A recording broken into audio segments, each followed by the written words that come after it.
अभी हमने एक बहुत बड़ा स्कैंडल पकड़ा और के पाठक हमारे राजस्व परिषद में हमारे विभाग में है। शिक्षा विभाग के पूर्व अपर मुख्य सचिव के पाठक का नाम भूमि सुधार एवं राजस्व विभाग के मंत्री दिलीप जायसवाल जी किस अंदाज में ले रहे थे वो बताने की जरूरत नहीं है, वीडियो देखकर आप समझ गए होंगे। स्कैंडल पकड़ने के बाद, गड़बड़ी पकड़ने के बाद मंत्री जी के पाठक का नाम और उन्हें सारी चीजों को सौंपने का दायित्व समझा रहे थे कि हमने के पाठक को सौंप दिया। इस बात से आप अंदाजा लगा सकते हैं के पाठक पर भरोसा मंत्री जी को बहुत है। बिहार के मंत्रियों को पूर्व में के पाठक के नाम से डर लगता था, लेकिन मंत्री जी को के पाठक का नाम लेने पर दिलचस्पी दिख रही है। उन्हें लग रहा है मंत्री जी को कि के पाठक इनका समाधान कर देंगे, समस्याओं का समाधान कर देंगे। लेकिन शिक्षा विभाग के अपर मुख्य सचिव रहते हुए पाठक साहब ने क्या क्या किया और करने के बाद जो उनके चर्चे आज भी होते हैं। पहले तो रोज के रोज चर्चे होते थे जब शिक्षा विभाग के अपर मुख्य सचिव थे के पाठक, और जब चले गए तब उनके चर्चे होते हैं या नहीं होते हैं वो भी आपको पता है। काम के चर्चे होते हैं, जब लोग टिकाऊ काम करते हैं तब उनके चर्चे होते हैं। वन डे काम करने से चर्चे नहीं होते हैं।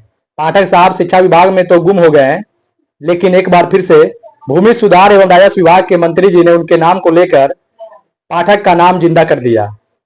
पाठक साहब का नाम जिंदा किस रूप में हुआ, किस संदर्भ में हुआ, आगे आप स्वयं भूमि सुधार एवं राजस्व विभाग के मंत्री दिलीप जायसवाल जी को सुनिए कि किस संदर्भ में शिक्षा विभाग के अपर मुख्य सचिव करक आईएएस के पाठक का नाम ले रहे हैं। वैसे तो शिक्षा विभाग के अपर मुख्य सचिव जब थे के पाठक तो उनके चर्चे प्रतिदिन होते थे। शायद ही ऐसा कोई दिन हो जिस दिन उनके चर्चे ना हो, प्रतिदिन होते थे और लोग इनके नाम में दिलचस्पी लेते थे। शिक्षकों में हड़कंप मचा था, विद्यालयों में सब कुछ समय पर होने का दावा किया जा रहा था। अभी शिक्षा विभाग के अपर मुख्य सचिव एस सिद्धार्थ साहब है, तो दोनों को तुलना कीजिए और किनके काम बेहतर है कमेंट बॉक्स में जरूर बताइए।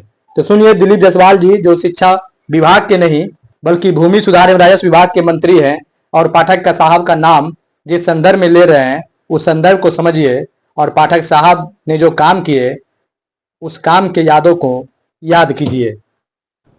अभी हमने एक बहुत बड़ा स्कैंडल पकड़ा और के पाठक हमारे राजस्व परिषद में हमारे विभाग में है। हमने उनको लगाया है इस चीज में कि बेतिया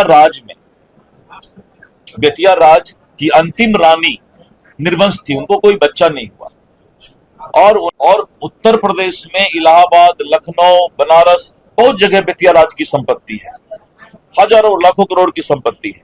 उसको लोग गलत तरीके से जो है लूट रहे थे, माफिया लोग उसमें लग गए थे पूरा।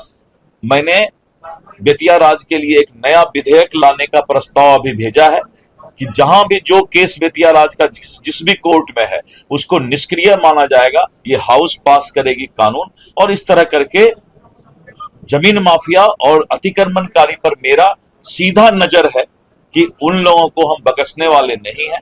और जो गलत पदाधिकारी है, जो सुधरना नहीं चाहता है, जिसके जेहन में भ्रष्टाचार चला गया है, वो भी मेरे कलम से बचने वाला नहीं है। और मैं किसी से कंप्रोमाइज भी करने वाला नहीं हूं। स्वभाव से ही ये स्वभाव मिल गया है, अब हम कुछ बोल नहीं सकते हैं। लेकिन जनता के साथ हर वक्त सरकार रहेगी और सरकार में मंत्री का ये वादा और भरोसा है।